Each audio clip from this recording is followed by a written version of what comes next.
Hello hello hello hello student, welcome to you Vidya मंदिर।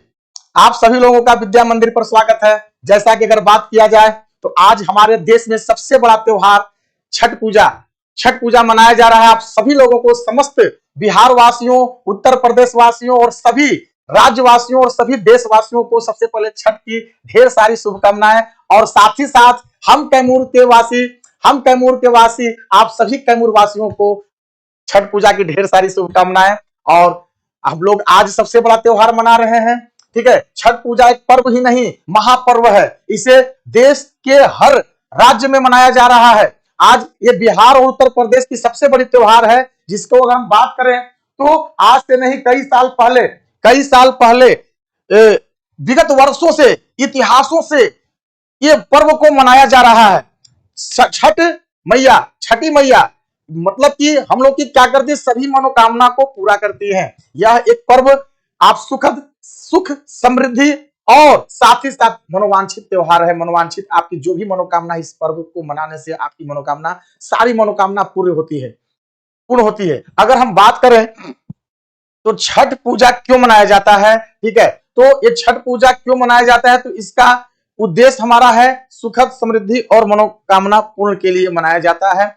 कि आपके घर में सुखद हो, समृद्धि हो, मनोकामना जो भी आपका हो वो पूर्ण हो। अगर देखें तो एक प्रिय इतिहासों में अगर हम जाएं तो प्रियराज नाम के राजा थे। प्रियराज नाम के एक राजा थे और उन्हें कोई संतान नहीं हो रहा था। तो महर्षि ऋषि ने उन्हें एक पुत्र यज्ञ करने की आदेश दिया कि भाई आप पुत्र यज्ञ करो, पुत्र यज्ञ करो, जिससे कि आपको संतान की प्राप्ति होगी। राजा प्रियवर पर्व ने उन्होंने क्या किया, प्रियराज राजा ने उन्होंने उस यज्ञ को प्रारंभ किया। महर्षि के आदेश के अनुसार उस यज्ञ को प्रारंभ किया और साथ ही साथ यज्ञ पूर्ण होने के बाद उन्हें कुछ महीनों बाद संतान की प्राप्ति हुई। लेकिन राजा जो है बताए कि राजा को बताया गया कि संतान जो हुआ उनका, वो मृत संतान पैदा हुआ। पूरे राज्य में शोक मन गया कि बाप रे बाप, इतनी सालों बाद अगर पुत्र भी हुआ तो वो पुत्र जो है वो मृत पैदा हुआ। पूरा शोक मन गया, पूरे राज्य में शोक मनाया गया। उसके बाद राजा ने क्या किया कि उनका दाह संस्कार के लिए इस पुत्र का तैयारी किए और चल दिए इनका दाह संस्कार करने मृत पुत्र का। ठीक है, राजा बहुत दुखी थे। मृत पुत्र का दाह संस्कार जब करने गए, तभी से आसमान से ज्योति मार्ग ये रथ से एक देवी आई और उन्होंने बोली कि राजा, हम जो है छठी मैया है। और उन्होंने क्या किया कि मैं शिशुओं को, उन्होंने बताया कि मैं शिशुओं का जो बाल बच्चे हैं उनका मैं ध्यान रखती हूँ और उन्होंने क्या किया, रक्षा करती हूँ। उन्होंने क्या किया बाबू कि वो बाबू को, जो बच्चा मृत बच्चा था, उन्होंने स्पर्श किया। स्पर्श करने के बाद वो बच्चा क्या हुआ कि जीवित हो गया। सभी लोग दंग हो गए। उन्होंने अपना परिचय दिया कि मैं छठी मैया हूँ और वो मृत बच्चा जीवित हो गया। उसके बाद राजा ने मैया को प्रणाम किया और उस समय से पूरे राज्य में छठी मैया का व्रत रखा गया और छठी मैया मनाया गया। तो ये ऐसी सब कहानियां हैं जो कि हम लोग अपने इतिहासों में जानते हैं। और साथ ही साथ आप महाभारत में अगर जाते हैं तो महाभारत में अगर हम गए तो उस समय सबसे बड़े योद्धा कर्ण जो है, सूर्यपुत्र कर्ण, छठ सूर्यदेव की पूजा, अर्घ, ये आप उस समय से करते आ रहे हैं। वो उस समय सूर्य भगवान का व्रत और छठी मैया का व्रत उस समय करते आ रहे थे। यही कारण है कि वो सबसे बड़ा शक्तिशाली थे। ठीक है, उस समय से भी उन्होंने छठ पूजा मनाया। अगर बात करें तो आप महाभारत में पांडवों का नाम सुने हैं? पांडवों का नाम सुने होंगे। पांडवों की अगर बात किया जाए तो जुआ में सब कुछ हार गए थे। महाभारत में अगर पांडवों की बात की जाए तो जुआ में सब कुछ हार चुके थे। और उस समय अगर बात करें तो पांडवों की अगर बात करें तो उस समय द्रौपदी, आप नाम सुने होंगे द्रौपदी का। आप जो है द्रौपदी का नाम सुने होंगे। आप उस समय द्रौपदी का नाम सुने होंगे। तो द्रौपदी ने क्या की, छठी मैया का व्रत की, सूर्य भगवान का व्रत की। और उन्होंने व्रत करने के बाद उन्होंने एक मनोकामना मांगा कि भाई हमारे स्वामी हैं उनका सब धन दौलत लौट कर आ जाए, वापस हो जाए। हे छठी मैया, हे सूर्य भगवान, हम लोग का सब कुछ जैसा का तैसा हो जाए। और वाकई में सब कुछ वैसा का वैसा हो गया। ठीक है, तब से उस समय भी छठी मैया का प्रचलन बहुत तेजी से हुआ था। और साथ ही साथ अगर हम बात करें तो महाभारत के बाद अगर हम आते हैं रामायण में, तो रामायण काल में भी, उस युग में भी छठी मैया का पूजा हुआ करता था। माता सीता ने व्रत रखा था छठी मैया का, सूर्य भगवान का। ठीक है, कहा जाता है कि छठी मैया और सूर्य भगवान को भाई बहन की श्रेणी दी गई है।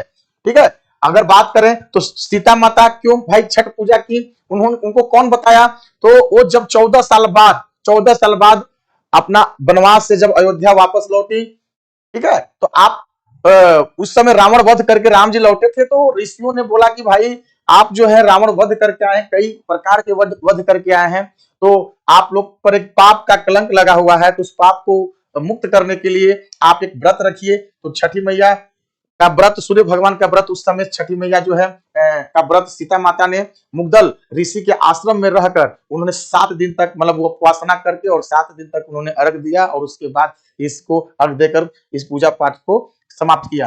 तो कहने का मतलब यह है कि विगत वर्षों से इतिहास पुराणों में छठी मैया का आराधना किया जाता है। ठीक है, तो आप सभी लोग आप देख सकते हैं कि कितने देश में सबसे मतलब कि खुशियां का पर्व है, सबसे बड़ा पर्व है, बहुत बड़ा त्योहार है।